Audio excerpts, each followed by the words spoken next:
Good morning, folks. Welcome back to the channel. I've got a follow-up video about the knives of the month. So if you're familiar with my Instagram, I do what I call a mileage discussion, and each month I use a different knife for pretty much everything I need a knife for. So use your imagination, anything you can imagine, from bushcraft stuff to opening hay bales, product.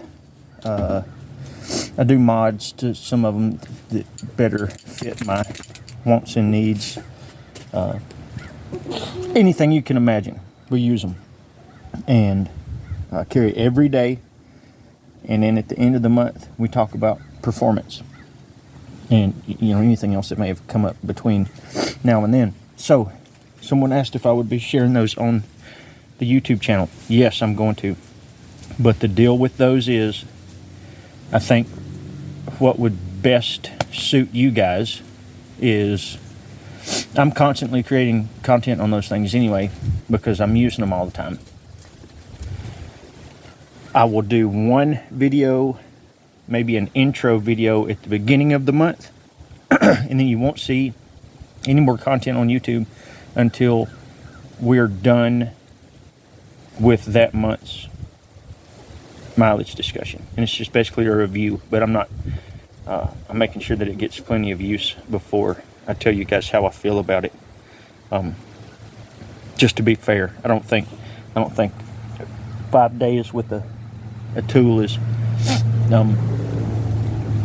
enough. I mean, you can definitely tell in the first day about things if you've had enough time using tools like this, hot spots and how agile it is and things like that, comfort. But a lot of that stuff is personal preference, so I can't get into that stuff too deep with my knives. They're all gonna feel different in everyone's hands. So the way I think it feels or whatever is not necessarily things that I'm gonna cover too much on mileage discussions, because like I said, everybody's touches things differently in saying, oh man, it feels great or whatever. It may be totally uncomfortable to somebody else, so we're not gonna go too deep into that. But last month's knife of the month, we're gonna finish. I'm sorry for the sniffles. I got the sniffles today. It's decided to be cold. I thought we were gonna have frost this morning, but we haven't yet, and it'll be back up in the high 60s today, and everybody be sick tomorrow. But last month's knife of the month is a classic in my opinion. It's a knife that tons and tons of beginner bushcrafter folks, survivalist, woodcraft guys get their hands on. Part of it is because of its standing in Scandinavian culture. The Mora knife is a big deal over there. Of course, I've heard them referred to as gas station knives in Sweden. They're use them and chunk them, throw them away. I've been lucky enough to conversate with lots of people that live in Sweden and have lived in Sweden for a long time, and they basically do whatever they want to with the 511 and the companion. Really, a companion is more of an outdoor knife, but it still gets used hard over there. Over here, the companion is probably more of a popular outdoor tool than the 511, but I prefer the handle on the 511 over the handle on the companion. That's just me though. So we have a variety of setups for these 511s, and it's all exactly the same knife. So it's going to start out like this. Comes in this plastic sheath, and it's not anything super fancy. I put a lanyard in them just because this, I have 12 or 14 of these that I hand out for loaners in my classes that we do, and I haven't had one broken yet, and they do everything. Beat on them, they're super tough for what they are, and they hold the edge very well, and they're super sharp. So a lot of times, me and my buddies anyway, refer to something as being more sharp. And if you've never held a brand new Mora, if you take it out and give it the old, it's like, ugh, that thing's super sharp, crazy. A million uses for these things. So me being who I am, I like to put things on sheaths. Everybody that knows, has followed me for a while, knows this sheath. She's been bouncing around for nearly I don't know how long, at least half a year, on Knives of the Month. Traded back and forth. I had it on last month's, and it'll go on December's. But I've also used the sheath, factory sheath, although this one's kind of like a gray over the black. I've put a small essentials kit there on the front and just wrapped it in paracord and got two regular bands holding it on there. It's also got a good patina on there. They get a pretty good patina on these guys over time. It's got a 90-degree spine that I've put on it.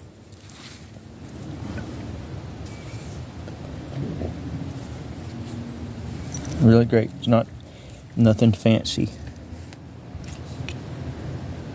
but they're great performers. So that's what I want. So last month, the same deal. We got one brand new, and this is her. So I immediately took it out of the sheath, and dang, I'm sorry, I've got the sniffles, y'all. I'm out here at the shop. I don't have nothing to blow my schnoz on. I'm not gonna shoot a snot rocket on my dog. That's inappropriate. Rooster, come here. I'm just kidding. I'm not gonna put snot on the rooster. Anyway, so my Mora setup, I wanted to do it like I do all the other knives. And if you're gonna EDC a knife for every day, in and out of the car, at work, on and off a forklift, working on machinery, crawling across the floor, feeding animals, humping hay, working on the house, cutting grass, sitting in the chair, everything. In my opinion, leather sheath is way more comfortable than one of these rigid plastic sheaths. It's got some flexibility to do things in it, and that's nice. But I've got where when I get in the car, I try to pick I rub my hand across my leg to try to pick my sheath up so it's parallel with my thigh when I get in the car. I've just worn one for so long that that's what I try to do, even though this month's was really short, so I don't have to do that necessarily, but something like this I have to. So a while back, it's been 2 or 3, 4 months ago, the good folks at JRE Industries. So if you see this logo, that's JRE Industries. Their sheaths look all very similar. So they started a seconds defect wholesale Butcher, you okay, big boy? I'm okay? He's okay. Outlet store, and it was called Wet Dog Leather. It's still called Wet Dog Leather. And they were offering 5 packs of JRE sheaths for $20 with like $4.40 or 50 cents shipping. So I just picked out 2. I picked out one that was like a normal size and one that was all small sheaths. He was kind enough to throw me a few together. Sven is the guy's name. For some smaller neck knives and stuff. So I had those and I had these. And so far, I can't really tell what has been what's wrong with them. Like maybe some of the threads up here. But I've worn this thing for a month anyway, so I don't actually know. But for whatever reason, this JRE sheath fit the 511 like perfectly. And it was just like, nope, this thing is meant to be. And most of my pouches I've set up to attach to a JRE sheath. That's just how I do it. And they'll go on a bunch of other things, but I made it to go on JRE sheath when I was doing it. And I got my sheath set up. I drilled another lanyard hole, which is just any type of metal cutting bit will work for that. The tang is back in here somewhere. May not go that far back, but it's easy to drill a hole in it. Just leave it in the sheath and zip one in there. And then you can put a lanyard in it in case you drop it. I went with my classic lanyard on there. I did a glow nut and some high-vis paracord. And I did a 90-degree spine. Butch, buddy, what's biting you on your butt? What's biting him? Are you sad? Don't be sad, Butch. Are you sad? Look, Butch is sad. Butch, don't be sad, big boy. Okay, sorry. After I modified the spine, and I did the spine a little different, I had some little metal grinding attachments that were like from like the $5 and $10 blue or red bin at hardware at auto parts store, and they're like $5. Well, I put them in a cordless drill, and that's what I used. You can see the little hump there to put the spine on this dude, and it's a marvelous. It did really, really well. So that would be another option in case you guys don't have a grinder. I've got them put up right now, but I can show you guys those little grinding wheels. They were pretty awesome. I used the gray one and the red one for this, and it done very well. I also slimmed up the front of the handle there. See the difference in the two? And when I'm putting something in, that flat just it doesn't seem to slide into things as well if I'm trying to get it into something as having that real smooth, especially in going into leather. You don't even ever know that it's there. I forced the patina on these two, so this one's not very old, so we'll show them side by side like this. And this one is old. This one's 5 or 6 years old. So 5 or 6 years old. This one was a month, used it for a month, and then this one is a lot longer than that, but you can see how shiny it is with my finger in it. This one isn't hardly at all. This one still has that factory shine to it, but this one only gets used at classes, so my students are going to put the patinas on those. No force patina. We're just going to earn those things over time. And I choose these for my classes too because they're super easy to maintain. Unless they stick them in the gravel, which they have done, I don't have to put them on a stone. And then even if they are nicked and chewed up pretty bad, towards the ends, I don't know if this one has been stuck in the gravel, but it has not.